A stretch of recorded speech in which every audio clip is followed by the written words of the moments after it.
Saya bagian dari laki-laki yang tidak setia.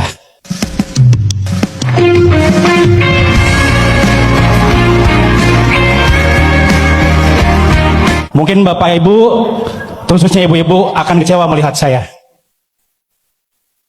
Tapi saya gentle di sini ingin menunjukkan saya ingin memperbaiki hati saya. Saya ingin menyembuhkan luka hati yang sudah saya torehkan pada istri saya. Makanya saya hadir di sini, siapa tahu AA bagian dari itu yang memberikan kesempatan kepada saya untuk mengubah dan memperbaikinya. Saya sudah melakukan sebuah pengkhianatan dan kesetiaan yang tidak bisa saya jaga.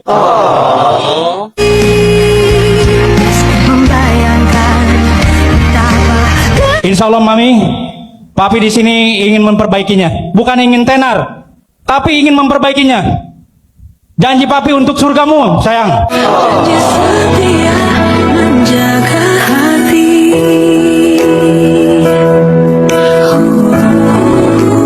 Saya yang tidak bisa mengendalikan hati, emosional.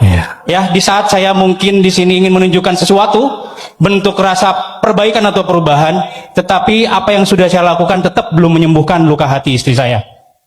Oleh karenanya saya memohon dan meminta, mungkin bukan hanya trik tetapi doa-doa serta tairing di sini mungkin oleh seluruh jamaah. Mudah-mudahan istri saya yang sudah saya lukai hatinya, perasaannya, bahkan rasa kasih sayang yang saya mungkin sudah bagi di sini bisa membuat dia yakin bahwa saya ingin mengubah itu dan menunjukkan bahwa dia adalah istri surga saya.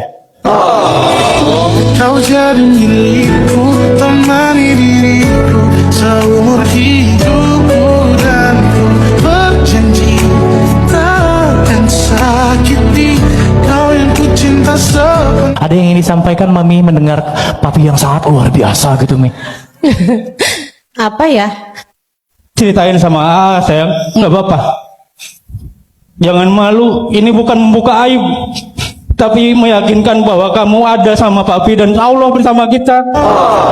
Sepenuh hati biarkan semua manusia. Tapi dengan kebesaran hati, saya ingin memperbaiki apa yang sudah saya torehkan dari kelukaan itu. Saya cuma mau istri saya bisa menerima apa perbaikan dan juga perubahan saya. Sampai hari ini, detik ini, istri saya masih belum yakin, belum percaya dengan apa yang sudah saya lakukan semua ini. Ada 3 sikap yang harus kita hadirkan dalam menghadapi sesuatu yang rasanya sulit tapi sakit.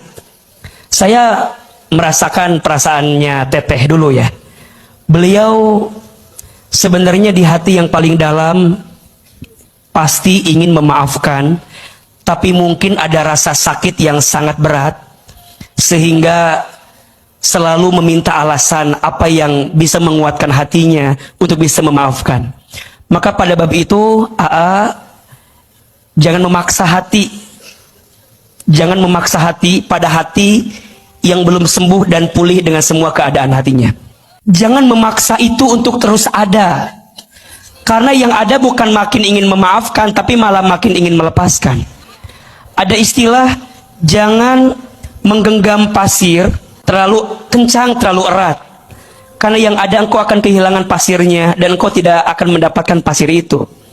Maka AA, Teteh pasti butuh untuk melapangkan hati dulu. Jadi, kasih jeda dulu.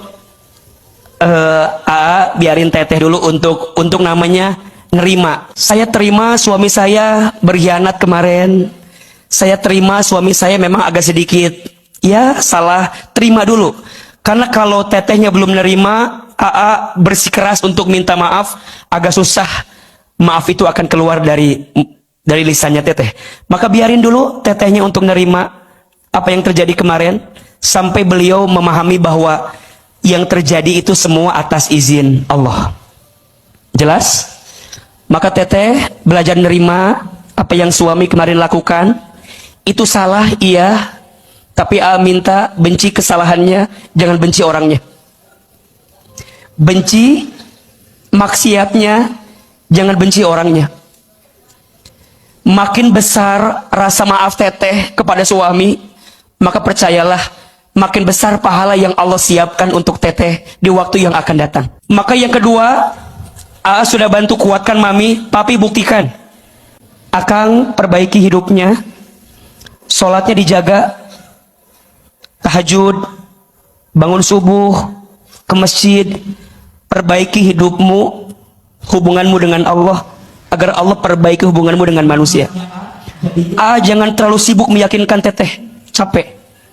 Sibuk aja meyakinkan Allah bahwa aku ingin berubah dari apa yang terjadi kemarin. Saya bukan berarti mewajari ya, tapi yang namanya laki-laki memang ada kecenderungan ke situ. Terus gimana? Yang menatanya adalah Allah, hatinya kembali ke Allah.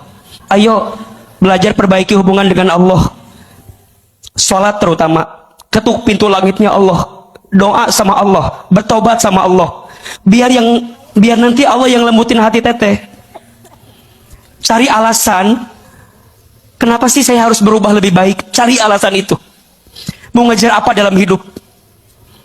Jadi tetehnya sudah berani maafin, AA-nya harus berani memperbaiki diri. Nah baru yang ketiga, rumah tangga itu rumusnya seperti segitiga. Suami, istri, Allah. Jadi suami perbaiki hubungan dengan Allah, istri perbaiki hubungan dengan Allah, ketemu titik tengahnya, baru dia menemukan kebaikannya. Dan biasanya pelangi itu datang setelah badai melewati kita. Maka Ahilman berharap tetap bertahan dengan semua yang ada. Jangan memilih kata pisah, walaupun ada luka yang mungkin mendalam di hati teteh, mungkin juga di hati akang juga berat luar biasa. Tapi ke depan akan banyak kebaikan setelah semua ini terjadi. Amin, amin, amin. Dengan syarat perbaiki diri.